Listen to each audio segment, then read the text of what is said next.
संपूर्ण राज्यामध्ये भोंदूबाबा अशोक खरातचं प्रकरण सध्या चालू आहे. वसईमध्ये सुद्धा एक नुकताच भोंदूबाबा सापडलेला आहे आणि आत्ता सध्या माझ्यासोबत शाहीर संभाजी भगत आहेत. सर, आपण फुले शाहू आंबेडकरांची एक परंपरा आणि वारसा घेऊन आपण या ठिकाणी काम करत आहात.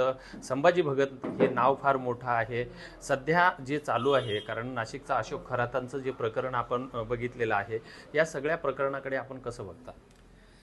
एकतर भोंदूबाबांची परंपरा फार जुनी आहे ते आणि संत परंपरेपासून त्याच्यावर टीका होत आलेली आहे. भोंदूबाबा अशोक खरातच्या बाबतीमध्ये मी एकटा बोलणार नाही. त्याच्याकडे जाणारी जी माणसं आहेत ती नेमकी कोण आहे, ते का गेले, तर मला वाटतं की जी प्रचंड या व्यवस्थेनं जी असुरक्षितता निर्माण झालेली आहे आणि ते खास करून सत्तेमधली जी माणसं आहेत ती प्रचंड असुरक्षित आहेत. कारण जनतेचा सपोर्ट नसलेले, जनतेचा पाठिंबा नसलेले लोक ज्यावेळेला सत्ता चालवायला जातात त्यावेळेला ते असुरक्षित होणं साहजिकच आहे. म्हणजे ही सत्ता लोकशाही पद्धतीनं आलेली नाही. ज्याला जनतेचा पाठिंबा आहे, बाबासाहेब आंबेडकर जनतेच्या पाठिंब्यावर संसदेमध्ये गेले, ते कधी बाबाभावांकडे गेले नाही. त्यांचा विचार वेगळ्या पद्धतीचा होता, सायंटिफिक होता.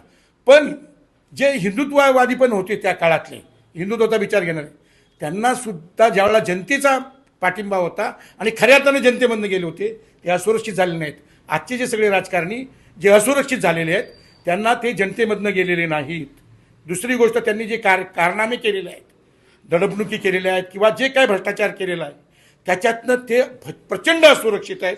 अशा सगळ्या असुरक्षित माणसांना अशाच प्रकारचा गंडा घालणारा माणूस भेटतो, जैसे को वैसा मिला असं दिसतं आहे. पण याच्यामध्ये ज्या बहिणी आमच्या काही स्त्रिया ज्या अडकल्यात, ती अतिशय वाईट गोष्ट आहे. राजकारण्यांच्या बाबतीमध्ये लोक वेगळा विचार करतात, पण स्त्रियांच्या बाबतीमध्ये फार वाईट झालेलं आहे.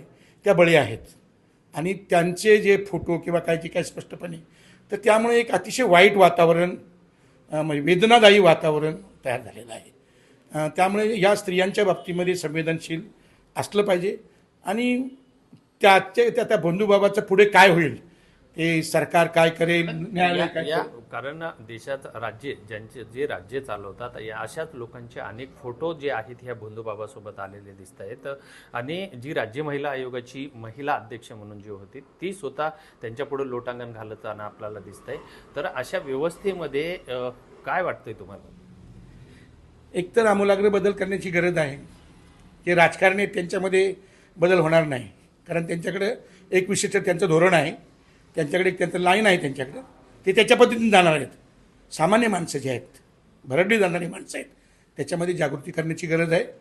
आणि ज्या स्त्रिया त्याच्यामध्ये सापडल्या आहेत, तर खास करून सर्व देशामधल्या सर्व बहिणी आपल्या, त्या बहिणींचं एक मोठं प्रबोधन होण्याची गरज आहे आणि त्यांना तशा प्रकारची जाणीव निर्माण करून देण्यासाठी काम केलं पाहिजे. बाकी आता ते राजकारणी लोकांनी त्यांचा धंदा आहे तो ते करणारच आहेत. फुले शाहू आंबेडकरांच्या या पुरोगामी महाराष्ट्रामध्ये असं ज्यावेळेस चित्र या ठिकाणी उभं राहतंय, तर एक संवेदनशील माणूस म्हणून आपल्याला कसं वाटतंय? फार वाईट वाटते. म्हणजे ज्यावेळेला मी बघितलं की स्त्रियांचे फोटो इतके सोशल मीडियावर बेदरकारपणे येत आहेत, ती कुणाची तरी आई आहे, कुणाची तरी बहीण आहे, गेले असेल, म्हणजे परिस्थिती फार वाईट आहे. स्त्रियांची परिस्थिती अतिशय या व्यवस्थेनं इतकी हीन करून ठेवलेली आहे की ते असुरक्षित असतात.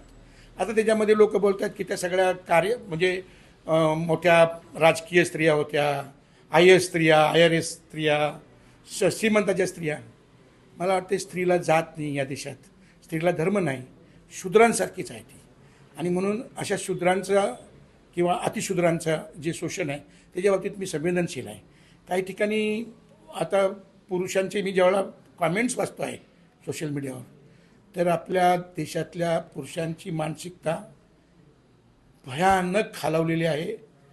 भयंकर रेपिस्ट पद्धतीने ते बोलत आहेत. त्यामुळे हा मला भयंकर हादरवणारी गोष्ट आहे की पुरुषांचा अमानुषपणा जो पुढे आलेला आहे, तर तो अमानुषपणा आपल्याला खाईमध्ये लोटलेला. आपण जी माणुसकीची शाळा चालवत आहेत, या माणुसकीच्या शाळेची नेमकी कन्सेप्ट काय आहे आणि या सगळ्या प्रकरणाशी कशी नाळ जोडलेली आहे? माणुसकीची शाळा ही माणूसपणाचं भान माणूस विसरला. आणि ते मी आत्ता मला कळलं असं नाही, आपल्या महामानवांना खूप पूर्वी कळलं होतं.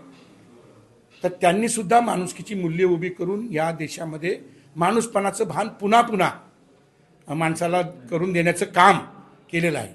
या काळामध्ये लहान मुलांमध्ये लहानपणापासूनच माणुसकीची मूल्य जर रुजवली गेली तर ते कोणत्याही विचारांनी कुठल्याही क्षेत्रात काम केलं तरी ते मूलतः माणूस राहतील. आणि आज जेवढी हिंसा आहे, आज जेवढी स्पर्धा आहे, आज जेवढी हीनता आलेली आहे, हीनपणा आहे, तो जरा कमी होईल अशी माझी एक कलाकार म्हणून माझी ती संकल्पना आहे. या सगळ्या चाललेल्या व्यवस्थेवर आपल्या शाहिरीच्या भाषेमध्ये एक शाहिरी म्हणाल का? मी काय म्हणावं मला माहीत नाही, परंतु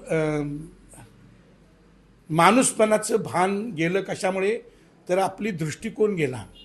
आपल्याला जे विचार जो करायला आपण शिकलो माणूस म्हणून तो विचार करणं बंद झालं.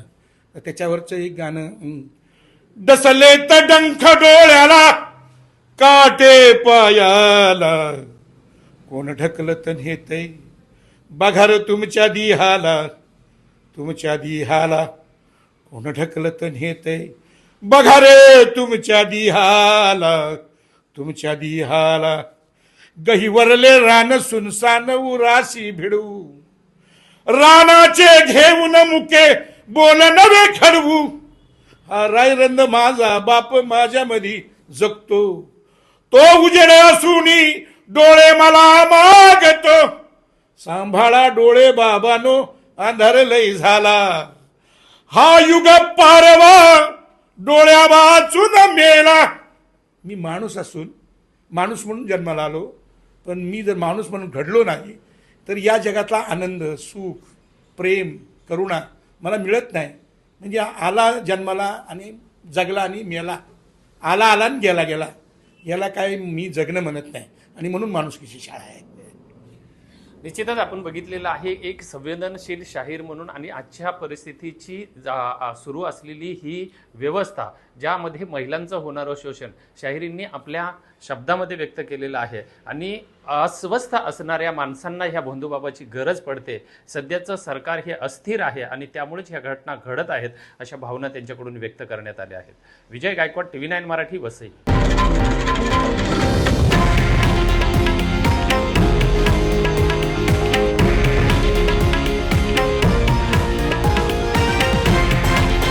हे आहे देशातील नंबर 1 न्यूज नेटवर्क आणि आपण पाहत आहात TV9 मराठी, एकमेव.